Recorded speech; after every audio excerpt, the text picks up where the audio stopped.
ஆன்மீக நண்பர்கள் அனைவருக்கும் என்னுடைய அன்பான வணக்கங்கள். ஜூலை மாத ராசி பலன் 2024. கும்பம் ராசி. கும்ப ராசியில் பிறந்தவர்களுக்கு சராசரியை விட சாதகமான பலன்கள் தருவார்கள். உங்கள் ராசிக்கு அதிபதியான சனி பகவான் தனது சொந்த ராசியில் சஞ்சரிப்பதால் உங்கள் ஆரோக்கியம் பலப்படும். ஆனால் சனி பின்தங்கிய நிலையில் இருப்பதால் வெற்றியை அடைய கூடுதல் முயற்சிகளை மேற்கொள்ள வேண்டும்.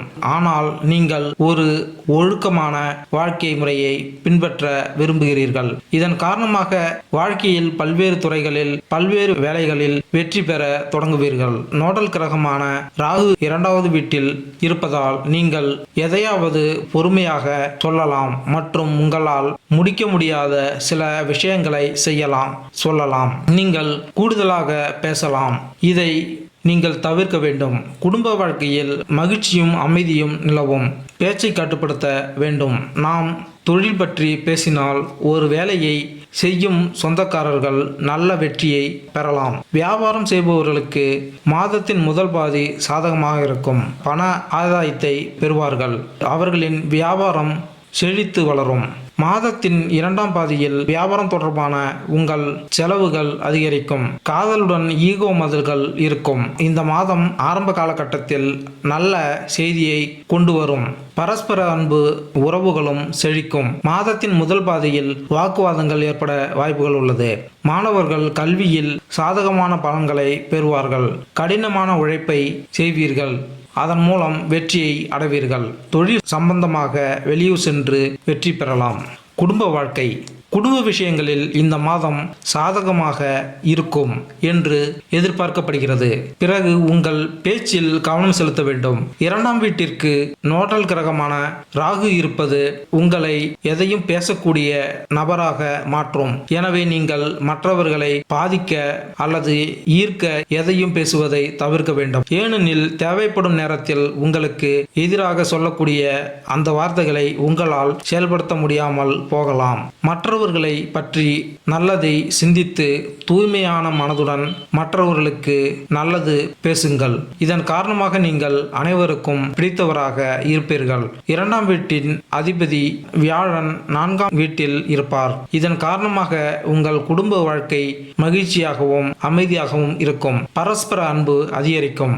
4ஆம் வீட்டின் அதிபதியான சுக்கிரனும் மாதத்தின் முதல் பாதியில் 5ஆம் வீட்டில் தங்குவார். இதன் காரணமாக நீங்கள் உங்கள் வாழ்க்கை உறுப்பினர்களை நேசிப்பீர்கள். உங்கள் குடும்பத்தை ஒன்றிணைக்க முயற்சி செய்வீர்கள். சூரிய கிரகத்தில் செவ்வாய் கிரகத்தின் தாக்கம் காரணமாக உங்களுக்கும் உங்கள் தந்தைக்கும் இடையே சில வாக்குவாதங்கள் அல்லது சூடான வாக்குவாதங்கள் ஏற்படலாம். ஜூலை 7ஆம் தேதி முதல் சுக்கிரன் 6ஆம் வீட்டிற்கு மாறுகிறார். அதன் பிறகு ஜூலை 12ஆம் தேதி செவ்வாய் கிரகம் 4வது வீட்டிற்கு மாறுகிறார். ஜூலை 16ஆம் தேதி சூரிய கிரகமும் 6ஆம் வீட்டிற்கு மாறுகிறார். குடும்ப உறவுகள். அதனால் உங்கள் குடும்ப பிணைப்பு மிகவும் வலுவானது. நீங்கள் அந்த சவால்களை எதிர்கொள்வீர்கள். மேலும் உங்கள் குடும்பத்திற்கு நல்ல சூழ்நிலையையும் பிறப்பிப்பீர்கள். மாதத்தின் தொடக்கத்தில் உங்கள் உடன் பிறந்தவர்கள் எரிச்சலுடன் நடந்து கொள்ளலாம். ஆனால் 2ஆம் பாதியில் நீங்கள் அவர்களின் அன்பை பெறுவீர்கள். மேலும் அவர்கள் உங்கள் மகிழ்ச்சியையும் அதிகரிப்பதில் நியாயமான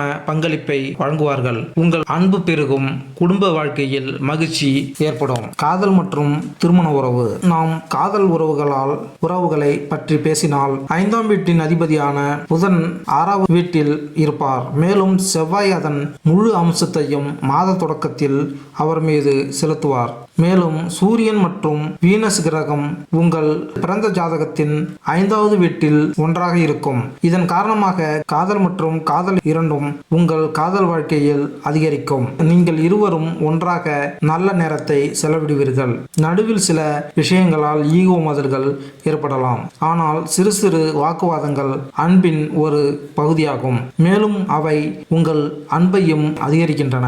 எனவே நீங்கள் நிதானமாக இருக்க வேண்டும் மற்றும் உங்கள் வார்த்தைகளை ஸ்பிரிங் லிட்டராக வைத்திருக்க வேண்டும். மாத இறுதியில் சூரியனும் சுக்கிரனும் 6ஆம் வீட்டிற்கு நுழைவார்கள். செவ்வாய் 4வது வீட்டிற்கு செல்வதால் காதல் உறவுகள் இனிமையாக மாறும்.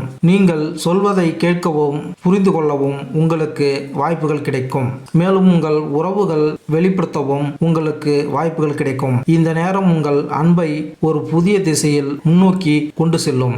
அங்கு நீங்கள் ஒருவருக்கொருவர் மிகுந்த முக்கியத்துவம் கொடுப்பீர்கள். கொடுப்பீர்கள். மேலும் உங்கள் வாழ்நாள் முழுவதும் ஒன்றாக இருப்பீர்கள் என்று உறுதியளிப்பீர்கள். திருமணமானவர்களை பற்றி பேசுகையில் 7வது வீட்டில் சனி கிரகம் மாதம் முழுவதும் இருக்கும். இது திருமண உறவுகளுக்கு மிகவும் சாதகமாக இல்லை, ஆனால் ஒழுக்கமான வாழ்க்கையை நடத்துவதில் நல்ல நிலையை காட்டுகிறது. நீங்களும் உங்கள் வாழ்க்கை துணையும் உங்கள் தேவைகளை நிறைவேற்றுவீர்கள். நீங்கள் இருவரும் ஒருவரை ஒருவர் நிறைவேற்றுவீர்கள். ஒருவருக்கொருவர் சாதகமான மரியாதை கொடுப்பீர்கள்.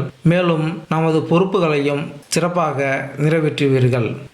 தொழில் ரீதியாக பார்த்தால் ஒரு வேலையை செய்யும் சொந்தக்காரர்களுக்கு மாதத்தின் ஆரம்பம் நன்றாக இருக்கும். 10ஆம் வீடான செவ்வாய் கிரகத்தின் அதிபதி மேசராசியில் சஞ்சரித்து நல்ல சூழ்நிலையை உங்களுக்கு ஏற்படுத்துவார். உங்கள் சக ஊழியர்கள் உங்கள் ஆதரவாளர்களாக மாறுவார்கள் மற்றும் அவர்களின் ஒத்துழைப்பு உங்கள் வேலையில் சிறப்பாக செயல்பட உதவும். இருப்பினும் சனி கிரகத்தின் அம்சம் உங்கள் ஜாதகத்தில் முதல் வீட்டில் செவ்வாய், 3ஆம் வீடு மற்றும் 10ஆம் வீட்டில் அமர்ந்திருப்பது கடினமான முயற்சிகளுக்கு பிறகு வெற்றியை அடைய உதவும். உங்கள் சக ஊழியர்களிடம் கடுமையான மற்றும் தவறான வார்த்தைகளை பேசுவதை தவிர்க்கவும். அவர்களிடம் இனிமையான நடத்தையை பேணவும். இது உங்களுக்கு சாதகமாக அமையும். மாத தொடக்கத்தில் புதன் கிரகம் 6ஆம் வீட்டில் நீட்டிக்கிறார். மேலும் உங்கள் வேலையில் நல்ல சூழ்நிலையை உருவாக்குவார். வியாழன் மற்றும் செவ்வாய் ஆகியவை உங்கள் ஜாதகத்தில் 10ஆம் வீட்டில் முழுமையாக காணப்படுவதால் நல்ல சூழ்நிலைகளை உங்கள்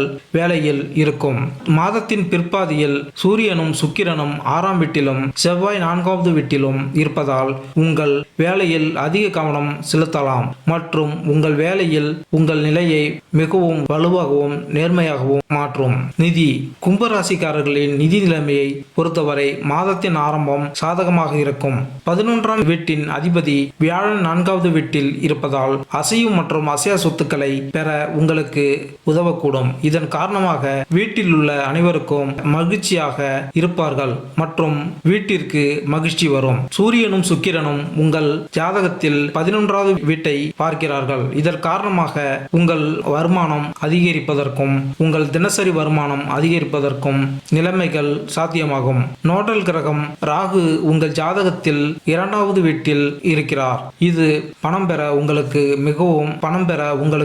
உதவும். ஆனால் பணத்தை சேமிப்பதில் சிக்கல்கள் உருவாகும். எனவே உங்கள் பணத்தை புத்திசாலித்தனமாக பயன்படுத்துவதில் கவனம் செலுத்த வேண்டும். எந்த செலவை எப்போது செய்ய வேண்டும், எதை தவிர்க்க வேண்டும் என்பதை தீர்மானிப்பதில் கவனம் செலுத்த வேண்டும். புதன் கிரகம் 6வது வீட்டில் அமர்ந்திருக்கும் போது தேவையான செலவுகளை உருவாக்கும். மாதத்தின் 2ஆம் பாதியில் சூரியன் மற்றும் சுக்கிரன் கிரகங்கள் 12ஆம் வீட்டில் உறவை உருவாக்கும். அப்போது உங்கள் சம்பாத்தியத்தில் சிறிது குறையலாம் மற்றும் உங்கள் செலவுகள் அதிகரிக்கும். உங்கள் வாழ்க்கை துணைக்காக நீங்கள் சில புதிய ஷாப்பிங் செய்யலாம். மேலும் உங்கள் வியாபாரத்திலும் செலவு செய்வீர்கள். புதன் கிரகம் ஜூலை 19ஆம் தேதி உங்கள் ஜாதகத்தில் 7வது வீட்டில் நுழைகிறது. இதன் காரணமாக பங்கு சந்தை செய்யலாம். ஆரோக்கியத்தின் பார்வையில் இந்த மாதம் நன்றாக இருக்கும் என்று எதிர்பார்க்கப்படுகிறது. நோடல் கிரகம் ராகு 2ஆம் வீட்டில் இருப்பதால் நீங்கள் உங்கள் உறவு மற்றும் பழக்க வழக்கங்களில் கவனம் செலுத்த வேண்டும். ஏனெனில் கவனக்குறைவான அணுகுமுறை உங்கள் ஆரோக்கியத்தை கெடுக்கும். இல்லையெனில் உங்கள் நிலைமை நன்றாக இருக்கும் என்று வலுவான வாய்ப்புகள் உள்ளன. கூடுதலாக மாதத்தின் முதல் பாதியில் புதன் சஞ்சாரம் மற்றும் மாதத்தின் 2ஆம் பாதியில் சூரியன் மற்றும் சுக்கிரனின் சஞ்சாரம் காரணமாக சில உடல்நல பிரச்சனைகள் உங்களை தொந்தரவு செய்யலாம். 3ஆம் வீட்டில் அமைந்துள்ள செவ்வாய் கிரகம் சனி கிரகத்தால் முழுமையாக பார்க்கப்படுவதால் தொண்டை மற்றும் கழுத்து தொடர்பான துன்பங்கள் ஏற்படலாம். மாதத்தின் முதல் பாதி 2ஆம் பாதி 2 கலவையான பலன்களை தரும். எனவே சளி மற்றும் இருமல் மற்றும் பிற சிறிய உடல்நல பிரச்சனைகளில் நீங்கள் கவனமாக இருக்க வேண்டும். இது உங்களுக்கு நல்ல ஆரோக்கியத்தின் பலனை வழங்கும். பரிகாரம். ஒவ்வொரு சனிக்கிழமையும் நீங்கள் சனி சாலிசாவை பாராயணம் செய்ய வேண்டும். கோதுமை மாவில் சிறிய உருண்டைகளை எறும்புகளுக்கு உணவளிக்கவும். ஒவ்வொரு சனிக்கிழமையும் லட்சுமி தேவிக்கு சிவப்பு செம்பருத்தி, சீன ரோஜா பூவை காணிக்கையாக செலுத்த வேண்டும். அனுமன் கோவிலுக்கு சென்று உங்கள் கடன்களை நீக்க அனுமானிடம் பிரார்த்தனை செய்ய வேண்டும். மேலும் இந்த வீடியோ உங்களுக்கு பிடித்திருந்தால் லைக் பண்ணுங்கள், கமெண்ட் பண்ணுங்கள், மறக்காம சப்ஸ்கிரைப் பண்ணுங்கள். நன்றி, வணக்கம்.